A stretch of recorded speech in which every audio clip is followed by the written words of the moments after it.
é um passeio cultural com 3 temas, o que lhes proponho nesta cassete. Começa aqui em Santa Cruz de Coimbra, raiz e berço da Universidade. Continua depois na Quinta das Lágrimas, onde se evoca a memória daquela mísera e mesquinha que depois de morta foi rainha. E termina com o empolgante exemplo de Fernão Mendes Pinto. E nós a acusá-lo: Fernão, mentes? Minto. E ele a responder: não minto, não, os mentirosos são vocês.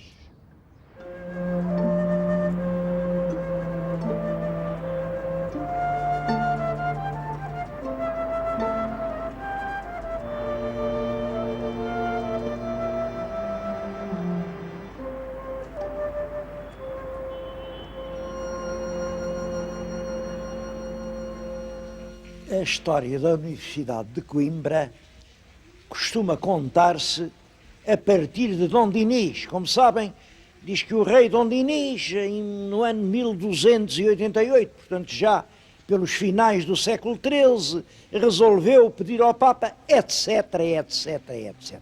E é uma maneira certa de contar, claro que é uma maneira de contar. Mas também é possível outra maneira igualmente verdadeira, que vai procurar as origens da universidade numa época muito mais antiga. E por mim não tenho dúvidas que se a universidade, a grande universidade portuguesa, hoje está em Coimbra, isso deve-se a esta raiz de Santa Cruz.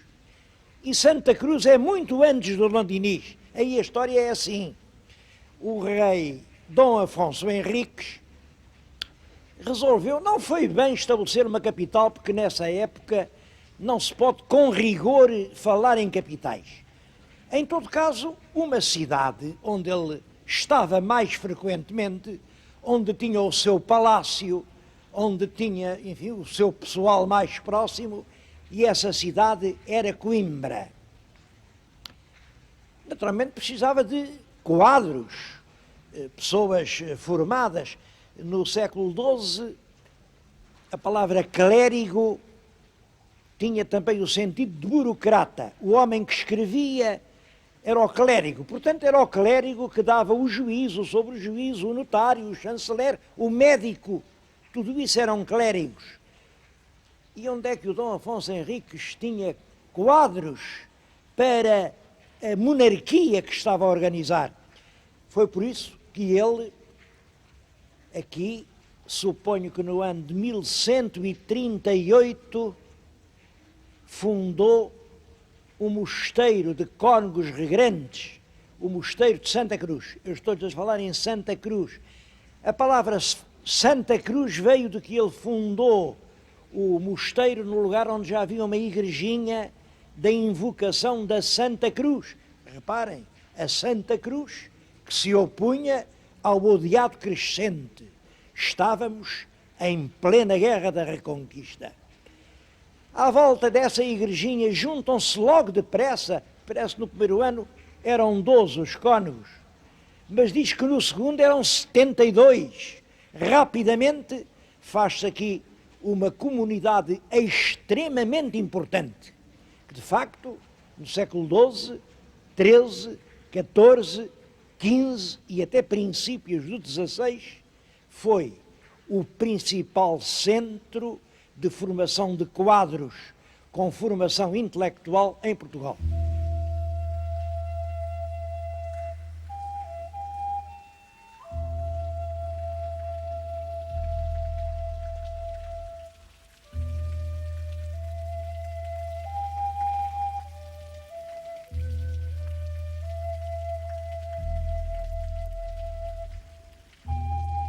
Hoje Santa Cruz é uma relíquia em ruínas. Este claustro está fechado ao público há já vai para 4 anos, porque pode cair. E é pena. A glória dos netos não tem nada a ganhar com a ruína dos bisavós.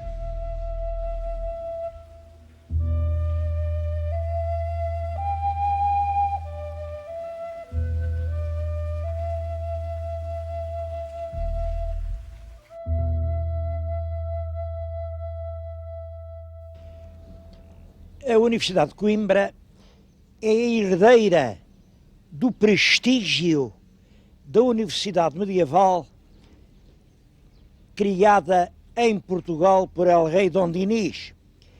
Ainda há pouco tempo a Universidade comemorou os seus 7 séculos e fê-lo com uma altura, uma qualidade, um brilho, que são uma boa lição para os nossos comemoradores profissionais.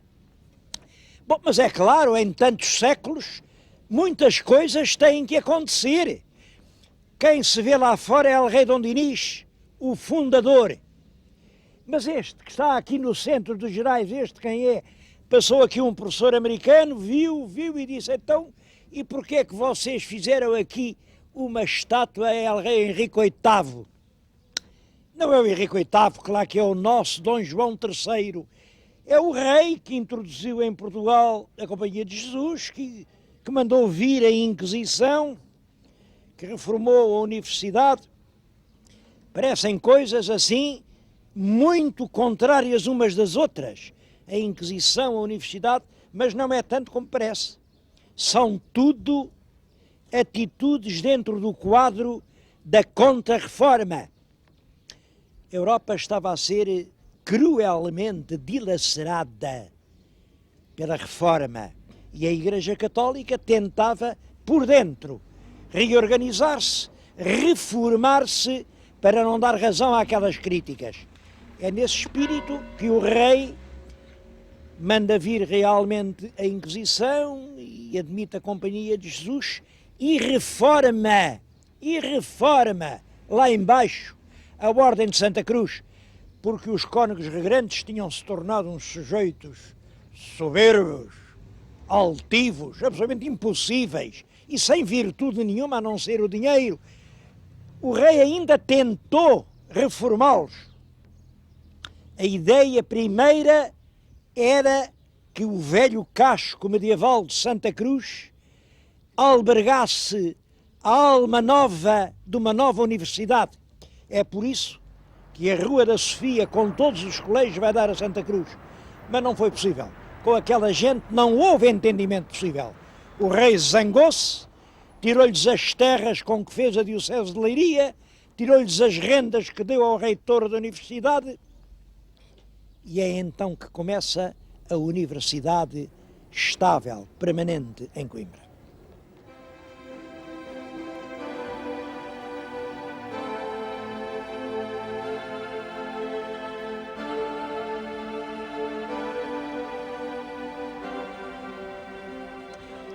Foi nessa altura que o rei Dom João III deu à universidade o velho palácio que os reis de Portugal tinham em Coimbra. Bom, o palácio ainda hoje existe. O Palácio Real coincide exatamente com a sala que está na nossa frente.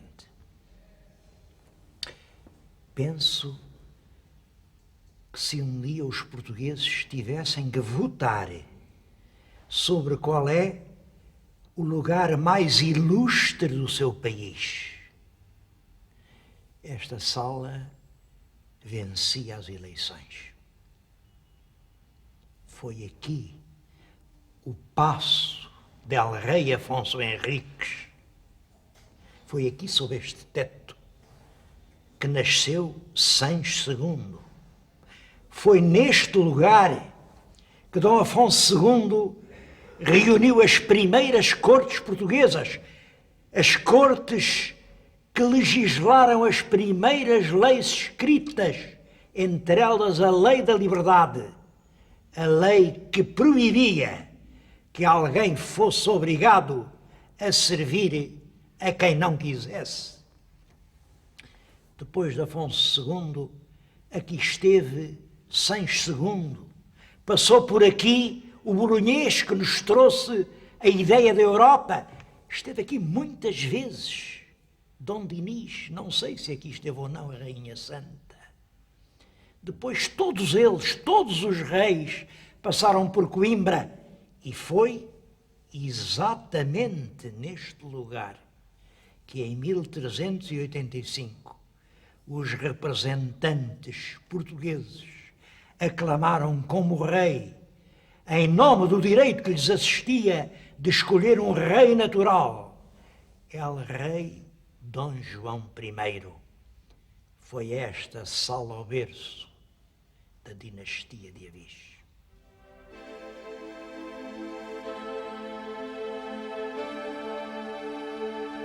Acontece às vezes em Portugal que os lugares mais insignes têm destinos aviltantes.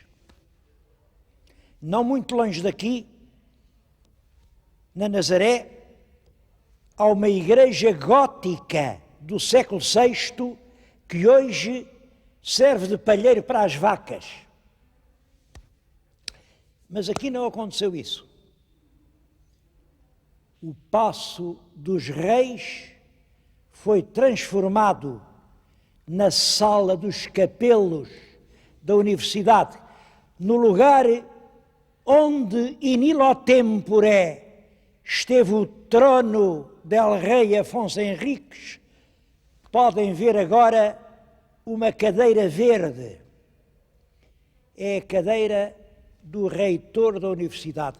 E aquele verde tem uma história. Antigamente as faculdades, cada qual tinha a sua cor. A teologia era branca, o direito vermelho como hoje, a medicina amarela, as artes azuis e a faculdade de cânones, quer dizer, do direito canónico, eram verdes. Depois, com a laicização do Estado, deixou de se ensinar direito canónico na universidade e o verde ficou uma cor sem escola, uma cor sem ninguém, uma cor neutra.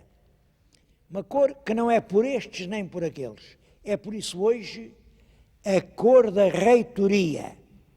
Quer dizer, quem está naquela cadeira não é destes nem daqueles, apenas preside a universidade.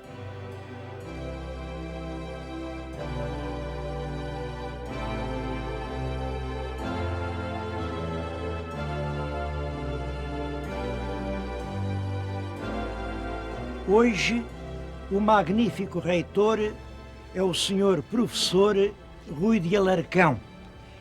É um ilustre catedrático da Faculdade de Direito. Portanto, a sua cor de escola é a cor vermelha. Todavia, a cor do trono reitoral não é o vermelho, é o verde. E não é o verde da esperança, é o verde dos cânones.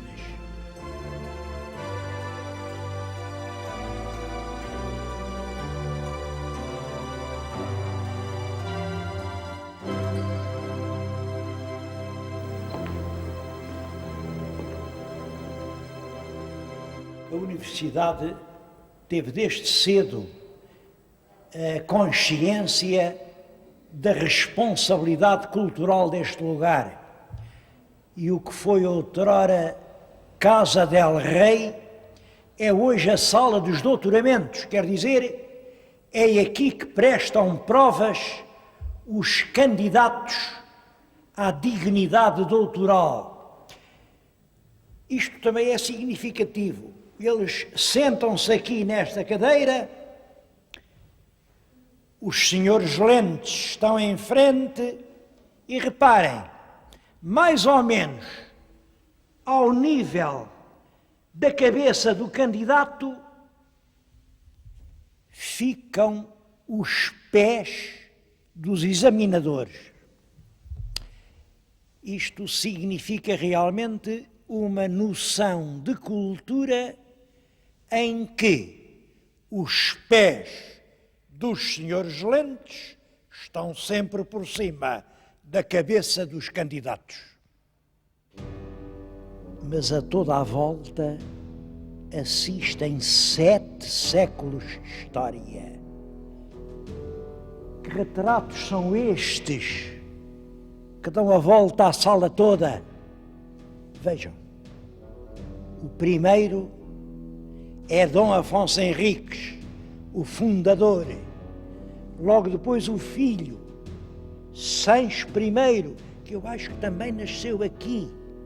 E depois Afonso II. Passou à história com o cruel cognome de Gafo, quer dizer o leproso. Merecia melhor o de legislador. E o de Sancho II, que morreu no triste exílio de Toledo. E o irmão Afonso III Bolonhês, que trouxe a Europa para Portugal. E Dom Dinis, que fundou a universidade. E depois, os reis todos. É Afonso IV, o Bravo, e seu filho Dom Pedro, o do túmulo de Alcobaça. Dom Fernando, como dizia o Camões, o fraco rei faz fraca a forte gente. E Dom João I, que deve aos gritos erguidos nesta sala o ter sido rei de Portugal, e o filho, o rei filósofo, Dom Duarte, e o africano, Dom Afonso V, e o grande Dom João II, o rei que triunfou em Tordesilhas, porque sabia quantos palmos media a roda do mundo. E Dom Manuel, o grande Dom Manuel, que restabeleceu a paz entre os portugueses. Depois, aquele ambíguo Dom João III, em todo caso, foi ele quem trouxe a universidade para cá. E o pobre Dom Sebastião, que se perdeu nos areais de Alcácer e Quibir. Eu acho, o ar que se respira nesta sala diz que talvez um dia ainda ele possa voltar. Que o triste cardeal rei... Bom, e depois um lapso dos nossos doutores. Escreveram a história toda, mas não sei porquê não puseram lá os 3 Filipes. Mas a história reata-se aqui. Lá está ele, Dom João IV, o restaurador. E depois o seu filho malogrado, o pobre Dom Afonso VI. E o mau irmão, mas bom rei, Pedro II. E o filho dele, Dom João V, o grande rei de Mafra, dos coixes, do ouro do Brasil. E depois o filho, Dom José. Eu não sei o que é dizer Dom José, porque a imagem se lhe esconde por detrás do perfil enérgico do Marquês de Pombal. E a filha de Dom José, Dona Maria I. E depois, Dona Maria I, coitadinha, que enlouquece do Brasil. E o filho, o príncipe regente, lá está ele, poderoso, o primeiro rei liberal português, com os 2 filhos que ambos foram reis, os 2 irmãos desavindos, Dom Pedro e Dom Miguel. A universidade conseguiu este prodígio de os pôr ali frente a frente, eles que toda a vida se combateram. E depois vem Dona Maria II, filho Dom Pedro V, o pacífico Dom Luís, o talentoso Dom Carlos e, por último, Dom Manuel, que um tumulto popular em 1910 derrubou do trono português. É toda a história de Portugal que se conta nesta sala. Penso que só a visita àquela sala e uma explicação sobre cada uma daquelas telas justifica uma visita a Coimbra. Mas Coimbra tem muito mais. Coimbra continua a ser hoje a capital da cultura académica em Portugal. Reparem-me nestes trajes. É a capa e a batina, o hábito talar que vem da Idade Média. Vem-me à cabeça a canção. Coimbra é uma lição de amor e tradição. Coimbra é uma mulher, só passa quem souber. Mas quem souber o quê?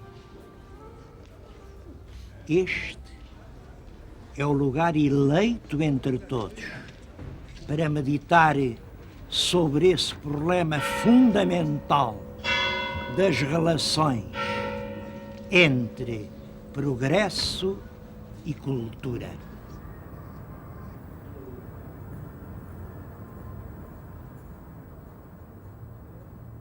Vocês pensem, realmente não pode haver progresso sem cultura. Mas a recíproca já não é igualmente evidente. Eu acho que pode haver cultura sem progresso. A cultura é um pouco como a alavanca das mudanças. Mete-se a alavanca e tanto se pode engrenar a marcha para a frente como a marcha para trás. Há uma cultura que faz andar para trás.